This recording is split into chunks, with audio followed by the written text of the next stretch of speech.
네, 애널리스트 톡톡 시작합니다. 앞서 예고드린 대로 저희 키움증권에서 엔터 콘텐츠 카지노 업종 담당하시는 이남수 연구원 모셨습니다. 안녕하십니까? 안녕하십니까? 네, 반갑습니다. 자, 오늘은 두 가지 sek터를 또 얘기를 해보려고 합니다. 엔터주 그리고 카지노 이렇게 두 가지 섹터를 준비하셨는데 내용 제가 표지를 보니까 장막이 열린다라는 얘기가 되어 있더라고요. 이 장막이 열린다랑 엔터 카지노 어떤 관계가 있는 건가요? 저희가 직전 촬영이 아마 3월 31일인가? 와, 그걸 그랬을 기억하세요? 거예요. 왜냐면 이제 그 전에 차이나 임팩트라는 제목을 가지고 여기서 이제 촬영을 한번 했었고 말씀을 드렸죠. 예. 장막이 열린다는 직관적으로 지금 현재 아직 안 열렸었던 중국 시장에 대한 장막을 하반기에는 열릴 거라고 보고 있다. 아, 장막이 열린다가 이제 중국이 열린다라는 뜻이군요. 맞습니다. 네, 차이나 임팩트. 네. 그 얘기에 대해서 뭐 그때 보신 분들은 기억을 하시겠지만 또 간단하게 한번 정리를 해주실까요? 네. 이제 뭐 한알령 해제는 공식적인 건 아니지만 거의 다 도달했다라고 보고 있고요. 예. 그거에 따라서 지금 주가도 많이 올랐는데 예. 오늘은 이제 그 앞전에 했었던 얘기보다는 네. 앞으로 어떤 내용이 이제 우리한테 뭐 뉴스 플로우든 아니면 투자에 대한 로직이든 다가올 것인가에 대해서 말씀을 드려볼 텐데 제가 지금 가장 현재 중요하다고 생각하고 있는 뉴스는 네. 바로 지난번 3월 달에 이제 대행일 때 그 중국 단체 관광객에 대해서 우리나라 입국을 무비자로 풀어주겠다. 그렇죠. 다만 한시적. 근데 이제 이러면 이게 벌써 3개월 지났어요. 그리고 이제 새 정부가 들어섰고 나올 거라고 보고 있는데 예. 어떻게 나오면 우리한테 가장 좋은 뉴스이면서 사인일지를 제가 이제 한번 설명을 드려보려고 합니다. 좋습니다. 첫 번째, 예. 한시적이라는 말이 붙어 있습니다. 아, 일단은 이게 국가 간에 왔다 갔다 할 때 비자를 받는 게 뭐 당연한 거예요. 예. 근데 저희가 어떤 그 시행령이라든가 아니면 그 법률에 따라서 무비자를 해줍니다. 한시적 됐을 때 언제까지 그러면 한시적이어야 되냐? 기본적으로는 2026년 연말까지는 해주는 걸로 우리나라가 발표를 하면 좋을 것 같아요. 왜냐하면 이에 앞서서 중국이 우리나라 관광객에 대해서 한시적으로 무비자를 풀어줬습니다. 예. 그게 일단은 2025년 연말까지예요. 그럼 우리나라가 이걸 풀어야 중국이 또 이걸 연장해 줄 것 같습니다. 비자 얘기를 할 때 항상 상호 호혜라는 얘기를 많이 하시는데 예. 맞아요. 그렇게 이제 양국 간의 관계가 좋아진다라고 하면 그게 첫 번째고 그 다음번에 저희가 뉴스로 좀 기대해봐야 해볼 수 있는 꼭지는 네. 아까 잠깐 언급하셨죠. 컨텐츠 파트의 뭐 구작 분야의 수출이에요. 일단은 그게 이제 나와야 되는 거죠? 그렇죠. 네. 그 단체 관광객 요런 어떤 국가적으로 요런 내용들이 큰 틀에서 한번 정리가 되고 예. 그 이후에 업계에서 나갈 수 있는 매출과 뭐 이익과 관련된 내용 중에서 가장 빠르게 접근할 수 있는 내용은 라이브로 나가는 것보다는 레코디드, 녹음된 요런 창작물들이 훨씬 더 빨리 나갈 수밖에 없습니다. 그렇죠. 다만 이 컨텐츠 파트에서 구작이 나간다라고는 의미는 이제 신작으로까지 연결이 돼야 되는데 일단 구작에 대한 실적 추가는 제한적인 거는 맞아요. 아, 그래요? 그렇죠. 그러니까 구작은 한번 그 IP를 넘기게 되면 그 수출이 발생했었던 그 분기, 그 달에만 발생을 합니다. 근데 이번에는 그 양이 꽤 많아요. 꽤 많기 때문에 요번에 발생하게 될 것들은 굉장히 좀 기대를 해보고 구작이긴 하지만 라이브처럼 느껴질 수 있는 파트는 뭐 드라마와 영화를 봤을 때 영화 쪽은 라이브처럼 상영이 되는 거잖아요, 극장에서. 네네네. 그러면 우리가 박스 오피스라는 게 카운팅이 되는데 아까 말씀하셨죠? 어느 나라든 스크린 커터가 있습니다. 뭐 중국도 그게 뭐 호락호락하진 않아요. 근데 한국이 워낙 콘텐츠가 없었어요. 그 이제 구작 작품에 대해서 어느 정도 검증되고 그 중국에서 수입이 가능하다고 판단된 것들이 중국 영화관에서 걸릴 때 드라마 쪽보다는 바로바로 이제 숫자를 볼 수 있는 저희가 주식을 하면서 데이터를 확인할 수 있는 내용으로 바뀌는 거죠. 아 그러네요. 예. 그럼 일단은 콘텐츠가 필요하고 그 다음으로 넘어가면은 이제 우리가 기대할 만한 게 엔터테인먼트 그렇죠. 쪽이 본진이 가는 거죠. 예. 그게 이제 그 중국 관련 사업에서 항상 기대하시는 부분이 뭐 중국에서 20회 5만 명짜리 아니면 10만 명짜리 대형 스테디움에서 20회 공연하면 정말 좋겠다. 다 좋습니다. 예. 그런 것들이 열릴 거예요. 당연히 열릴 거라고 보고 있는데 저는 요번에 이 한알령 특히나 앞으로 차이나 임팩트 그리고 장막이 열렸을 때 굉장히 효자 노릇을 할 비즈니스 아이템으로 MD를 꼽고 있습니다. 아 MD. 그거는 마지막에 다시 한번 추가적으로 설명드려 볼게요. 좋습니다. 그럼 엔터주에 대해서 일단 산업 전망을 좀 얘기를 한번 해보도록 하겠습니다. 그냥 제가 제일 최근에 알고 있는 엔터 뉴스는 BTS가 전역한다거든요. 그렇죠. 오늘도 2명 했습니다. 예. 네. 그 RM이랑 B죠. 그분들은 11일 날인가 12일 날 전역을 하셨고요. 오늘은 정국 씨하고 지민 씨. 정국이랑 지민도 전역. 오늘 아침에 했어요. 그 이제 이미 그 뉴스에 다 떴습니다. 진짜 남군대는 진짜 너무 빠르네. 21일 날 슈가가 소집 해제 하면 완전체. 진짜 완전체네요. 네. 예. 그 계속 이제 컴백 시즌이 오나 봐요. 그러면 이제. 일단은 뭐 7월 달부터 블랙핑크는 콘서트를 하죠. 예. 그리고 이제 BTS도 제대를 다 했고 예. 엔터테인먼트 산업에서 뭐 모든 산업이 그렇긴 하겠지만 가격, 피라는 게 굉장히 중요합니다. 근데 이렇게 대형 그룹이 컴백을 하면요. 뭐 기업 입장이든 어떤 행사 입장이든 보셨을 때 예. 섭외 1순위는 방탄소년단과 블랙핑크가 될 겁니다. 가장 현재 인기가 많으니까. 네. 이제 그렇게 되면 이분들에 대해서 수요가 많아지면 당연히 수요에 대한 가격은 올라갈 수밖에 없어요. 그러면 K-팝 전반적으로 이제 글로벌에서 우리 K-팝 아이돌들에 대한 수요가 많아지고 그거에 대한 가격 경쟁이 훨씬 더 우호적이 될 거다. 그리고 이제 이 두 그룹은 사실 코로나 때 마지막 활동을 하고 뭐 공백기 내지는 뭐 이런 것들이 있었던 그룹들이잖아요. 그렇죠. 네. 이제 이분들이 뭐 그 전에 닦아놨던 길을 지금 다른 4세대, 5세대, 6세대 그룹이 수혜를 받는데 네. 다시 이제 슈퍼 IP의 등판으로 한 번 더 리레이팅 구간에 온다라고 보는 게 합리적일 것 같고요. 예. 저는 개인적으로 우리나라 뭐 아티스트들 중에 천만장 뭐 외국 미국 아티스트처럼 그렇게 파는 아티스트가 아직은 없었습니다. 뭐 그렇지만 이제 특히나 방탄소년단 제대한 이후에는 저희가 진정으로 글로벌에서 뭐 헐리우드 스타만큼 네. 한번 같은 수준의 어떤 글로벌 파급력을 보여줄 수 있는 기회가 올해 아니면 내년에 올 거라고 보고 있죠. 근데 저는 개인적으로 궁금한 게 네. BTS 이전에는 이 군대 갔다 와서 그 이전의 퍼포먼스를 낸 그런 아이돌이 없었던 걸로 알거든요. 거의 군대 갔다 와서 네. 마지막으로 이제 뭐 컴백을 한 그쵸. 이후에 하셨던 분들이 제 기억에는 신화, 그래요? G.O.D 뭐 요즘 거기까지 너무 가는구나. 너무 네. 오래전이긴 한데요. 근데 그 당시하고 지금의 엔터테인먼트 산업의 어떤 체력 그리고 뭐 그게 다르겠죠. 계약 구조 예. 그리고 그때는 뭐 가수가 나와가지고 하는 게 앨범 내고 콘서트 방송 출연 다 했는데 이제는 다른 방식으로 뭐 그러네요. 유튜브나 소셜 미디어를 통해서도 하고 MD 상품을 통해서도 하기 때문에 회사가 근본적으로 이제 펀더멘털이 달라진 거죠. 그렇군요. 장기적으로 갈 수 있다고 봅니다. 네. 그리고 아까 이제 중국의 장막이 열릴 때 MD 산업을 좀 보신다고 하셨는데 맞아요. 그거를 얘기를 좀 해주시면 이 MD 산업은 제가 그 엔터테인먼트를 이 방송을 출연하면서 계속 말씀드렸던 게 예, 있습니다. 그렇죠. 맞습니다. 어떠한 그룹이든지 간에 실물로 우리가 현장에서 보든 방송에서 보든 할 수 있는 기간은 정말 많아야 한 4개월밖에 안 돼요. 나머지 8개월은 다음번 활동을 준비하거나 그 다음 콘서트를 좀 이런 거에 쓰여집니다. 예. 그러면 아티스트가 실제적으로 등판을 해서 일하는 구간은 4개월밖에 안 되는 거예요. 예. 그러니까 제가 적어도 2팀 내지 3팀 정도의 활동을 할 수 있는 엔터사가 가장 안정적인 실적을 낼 수 있습니다라고 계속 말씀드렸습니다. 이제 그 체력은 4개 회사가 다 되죠. 그렇죠. MD는 연간이에요. 음.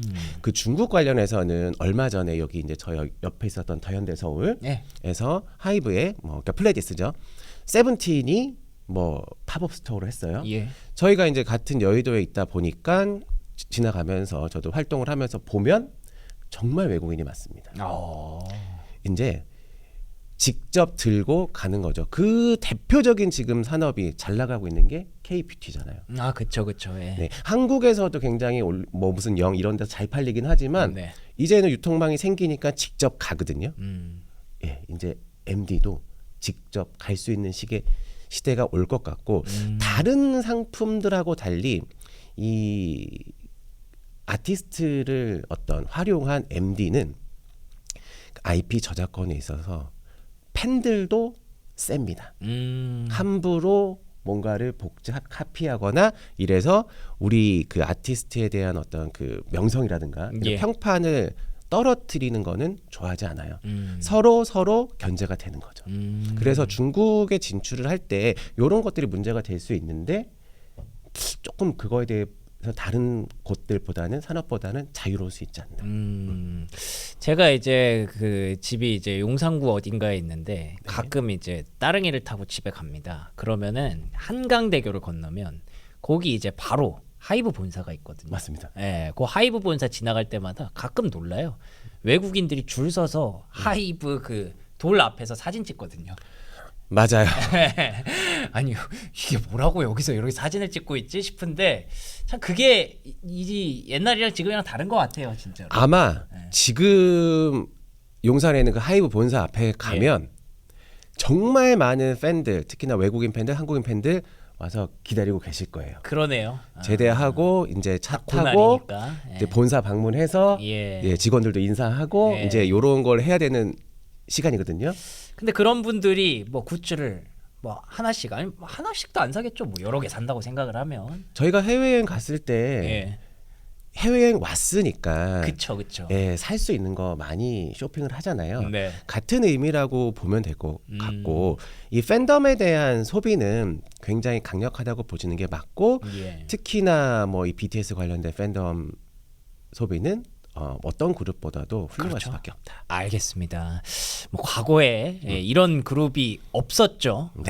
뭐 군대 갔다 와서 잘된 그룹이 별로 찾긴 어렵습니다. BTS는 다르겠죠. 그렇기 때문에 한 번 더 기대를 해보고 또 리레이팅에 또 다른 기회가 왔다라고 보시는 것 같습니다. 자, 그러면 카지노 얘기로 한번 넘어가 볼까요? 카지노는 내용을 보니까 하반기로 갈수록 더 좋다라고 얘기를 해주셨더라고요. 어떤 배경에서 이런 얘기가 나오나요? 아까 처음에 말씀드린 그 중국인 단체 관광객의 한시적 무비자 예. 허용이 제 기준으로는 아마 이제 새 정부가 들어섰고 아마 이제 그 장관 임명 절차 이런 것들이 끝나면 그러네. 뭐 그분들께서 논의를 하셔서 예. 발표를 하실 거라 보고 있는데 이렇게 됐을 경우에 일단은 3분기는 네. 걱정할 게 없어요. 그렇죠. 근데 1분기도 실적이 좋았는데 지금 오고 있는 4월 달, 5월 달 2분기도 실적이 하이퍼폼입니다. 그러면 3분기는 성수기 효과예요. 이거의 가장 큰 게 뭐냐 하면 중국을 그렇게 100%다 열지 않았는데 네. 중국인 단체 관광객 특히나 뭐 FIT 개별 관광객 너나 할 것 없이 지금 좋아지고 있습니다. 우리나라 인바운드가 1,750만 명 2019년도에 네. 피크를 찍었어요. 예. 그 이후로 그 1,700만 명대 갈 수가 없었죠. 작년도에 한 1,600만 중반까지 올라갔었는데 올해 페이스는 그 1,750만을 넘기는 페이스예요. 오. 근데 하반기에 이 단체 관광이 풀린다고 하면 당연히 넘길 것 같고요. 그러네요. 제가 뭐 어떤 정부든 간에 예. 아마 이번 정부는 저 외국인 입국자를 정말 늘리고 싶어 할 겁니다. 왜죠? 국내 경기가 안 좋잖아요. 외국인이 와서 우리나라에서 여행을 와서 많은 돈을 써주고 나가는 게 우리나라 경제도 굉장히 좋을 거예요. 그게 지금은 뭐 돌아가시긴 했지만 아베 정부 때도 일본이 우리 4천만 명, 5천만 명 입국시킬 거야. 맞네요. 근데 그때 일본의 출국자가 몇 명인 줄 아십니까? 몰라요. 2천만 명. 오. 중국도 마찬가지로 뭐 중국 경제 굉장히 큰데 뭐 예. 한국인 무비자 한다고 해서 얼마만큼 수혜가 될 거냐 그렇게 생각할 수도 있지만 우리나라뿐만 아니라 굉장히 많은 나라에 다 무비자로 풀어줬습니다. 결국 그 국내 경기를 돌리기 위해서 이 외국인 단체 관광객을 아니 외국인 관광객을 유치해야 되는데 그러네요. 우리나라도 숙명적으로 그거에 놓여 있을 수밖에 없어요. 네. 그래서 이 인바운드에 대해서는 점점 강력한 정책 드라이브가 나온다. 그러면 외국인이 많이 들어온다.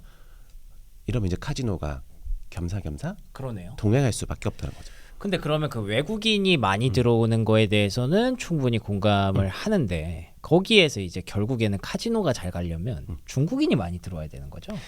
그거는 맞아요. 역사적으로 우리나라 카지노의 그 고객 익스포저는 한 35%가 중국인, 한 35% 사이가 그거 조금 낮지만 일본인. 예. 그리고 이제 그 중국과 일본을 제외한 기타 VIP가 나머지를 했었습니다. 근데 요거는 제가 시간을 조금 더 몇 년 앞으로 돌려봐 드릴게요. 2018년, 19년에 우리나라에 어떤 일이 있었느냐. 네. 이제 코로나가 당연히 이제 그때는 몰랐던 시절이었는데 그렇죠. 중국하고 한 7년 만인가 8년 만인가 운수권이라는 거를 재배분했습니다. 이 운수권이 뭐냐면 항공사한테 뭐 베이징 청주 노선은 누가 뭐 부산 상하이 노선은 누가 이런 걸 하면서 정부가 협상을 해요. 그래서 안 뚫렸던 지역 있죠. 예. 뭐 예전에 한국에서 장가게를 주 5회 갔었으면 많이 가니까 그거 이제 주 7회 뭐 이런 식으로 조정하는 게 운수권 배분이면서 항공사들한테 배분을 해줘요. 그때 그게 했다가 발의를 못했어요. 아마 요번에 그 무비자 지금 관계가 좋아지고 있는 상황이 되면은 제대로 작동은 하지 않았었지만 그 운수권 재배분 요런 거에 대해서 한번 얘기가 나올 거고 그때 상황에서는 우리가 FSC 풀 서비스 캐리어가 대한항공, 아시아나였잖아요. 그렇죠. 근데 지금 하나죠. 하나 되죠. 우리나라는 3분의 1이 FSC, 3분의 1이 LCC, 3분의 1이 외항사예요. 그러면 여기서 뭐가 파이가 커질 것 같아요? LCC 파이는 좀 커질 겁니다. 그러네요. 그리고 기왕 연결하는 거 서울도 많이 오면 좋아. 어디가 오면 뭐 지방이 더 오면 좋겠지. 지방의 공항들도 활성화시키고. 그렇군요. 그래서 요 문제가 요 이슈가 생각보다 우리나라 국가 전체적으로도 어떤 소비 관련해서 그러네요. 촉진되는 것도 있지만 좀 선순환을 일으킬 수 있는 거예요. 파급력이 크네요. 네, 근데 이제 이 카지노는 뭐 서울하고 부산에만 그 제주도에만 있긴 합니다. 뭐 다른 지역에는 그쵸. 있긴 하지만 좀 규모가 작긴 작아요. 그런데 항상 관문처럼 통과해야 되는 뭐 공항들이 있잖아요. 인천공항 네. 아니면 서울. 그리고 외국인 관광객이 오더라 중국인 관광객이 오더라도 뭐 한 3일은 지방에서 놀았지만 그리고 하루 이틀은 서울에서 뭐 하고 간다.